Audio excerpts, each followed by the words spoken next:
3 जुलाई को उषा जी के घर एक बच्चे ने जन्म लिया, लेकिन ये जन्म आसान नहीं था।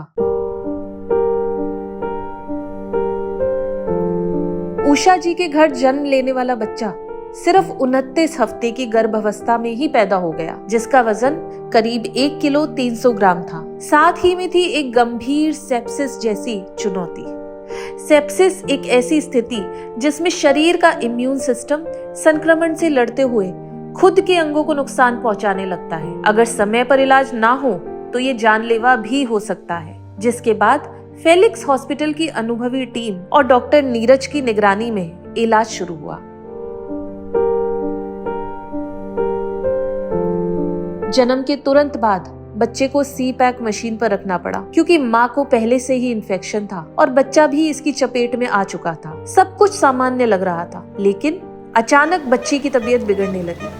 उसकी ऑक्सीजन सैचुरेशन गिरने लगी।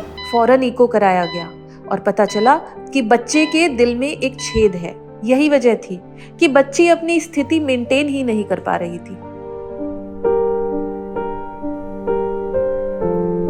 हालत बहुत नाजुक थी, पर डॉक्टर नीरज और उनकी अनुभवी टीम ने तुरंत एक्शन लिया। बच्चे को वेंटिलेटर पर लिया गया और पीडीए की दवाई शुरू करी गई। इस प्रोसेस में 2 दिन लगे और चमत्कार दिखना शुरू हो गया। तीसरे दिन बच्चे को वेंटिलेटर से हटाया गया। बच्चे की सांसें अब खुद मजबूती से चलने लगी थी। आज वो बच्ची पूरी तरह स्वस्थ है, हंस रही है और अपने घर जा चुकी है। मैं 7वें महीने में डिलीवरी हो गई थी। टाइम से पहले फरीदाबाद से मुझे फेलिक्स हॉस्पिटल में रेफर करा गया। डॉक्टर चारों ने बहुत अच्छे से हैंडल करा है। मेरे बच्चे का वेट 1 किलो 330 ग्राम था।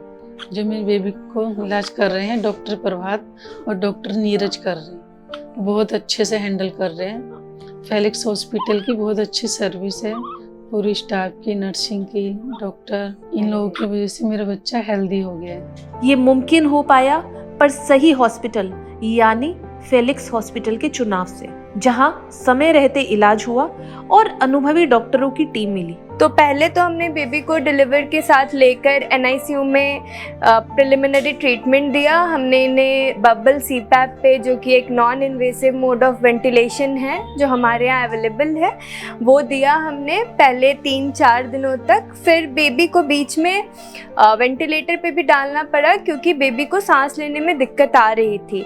बच्चा 2 दिन तक वेंटिलेटर पे रहा और फिर हमने इन्हें नसों से न्यूट्रिशन दिया, जिसको पैरेंटरल न्यूट्रिशन भी कहते हैं। और न्यूट्रिशन और बाकी चीज़ों को देते हुए एंटीबायोटिक्स, जिससे इन्हें इन्फेक्शन ना हो, सब देते हुए बेबी का पहली बार हमने फीड स्टार्ट किया डे 5 ऑफ लाइफ पे। और ट्रॉफिक फीड, जो कि ब्रेस्ट मिल्क होती है, एक्सप्रेस ब्रेस्ट मिल्क, वही हमने दिया। और धीरे धीरे हमने इनका फीड बिल्डअप किया। धीरे धीरे इनका इन्फेक्शन भी ख़त्म हुआ, जो इन्हें मदर से पास ऑन हो गया था। और जब इन्होंने वेट गेन करना स्टार्ट किया तो फिर 29 वीक से अभी 33 वीक्स हो चुके हैं इन्हें, और एक काफ़ी सब्सटैंशियल गेन हुआ है। अब जरा बच्चे का इलाज करने वाले डॉक्टर नीरज के पास चलते हैं और उनसे समझते हैं कि इस केस में उनका अनुभव कैसा रहा। ये बेबी हमारे पास 3 जुलाई को डिलीवर हुआ था। प्रीटर्म डिलीवरी थी, जो कि अप्रोक्सीमेटली 29 वीक में डिलीवर हुआ था। इन व्यू ऑफ मदर को काफी ज्यादा सेप्सिस था एंड ब्लड प्रेशर काफी ज्यादा था, इस कारण से बेबी को डिलीवर करना पड़ा। आफ्टर डिलीवरी बेबी का वेट जो था अप्रोक्सीमेटली 1.3 kg था।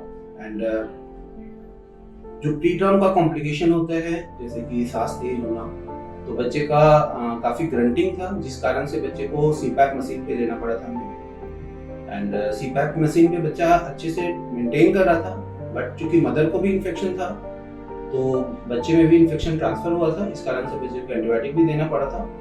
But on day 3 of life, जब बच्चा तीसरे दिन पे था, तो बच्चा अचानक से डिसैचुरेट होना शुरू हो गया था। हमने उसका इको किया तो हमने पाया कि हार्ट में एक छेद था, जिसको पीडीए कहते हैं, पेटेंट डक्टस आर्टियोसिस। एंड उस छेद के कारण बच्चा डिसैट करना शुरू कर दिया था, मतलब मेंटेन नहीं कर रहा था सीपैक मशीन पे। तो हमें बच्चे को वेंटिलेट करना पड़ा, इंटुबेट करके वेंटिलेटर पे लेना पड़ा। एंड पीडीए के लिए हमने दवा स्टार्ट किया, जो कि 2 दिन में बच्चा फिर से इम्प्रूव हो गया और तीसरे दिन हमने बच्चे को वेंटिलेटर से निकाल लिया। मीनवाइल हमने बच्चे का TPN टोटल पैरेंटल न्यूट्रिशन जो होता है वो स्टार्ट किया था, ताकि बच्चे का न्यूट्रिशन हैम्पर ना हो। एंड ग्रेजुअली बच्चा इंप्रूव होता चला गया and we are happily starting today the baby and now the baby is all fine. हर नन्ही जान की जिंदगी अनमोल होती है और उसे बचाने की लड़ाई भी हम हर दिन पूरी शिद्दत से लड़ते हैं। ऐसी और जानकारी के लिए फेलिक्स हॉस्पिटल के YouTube चैनल को अभी सब्सक्राइब करें। डॉक्टर की अपॉइंटमेंट के लिए दिए गए नंबर 9810455953 पर आज ही संपर्क करें।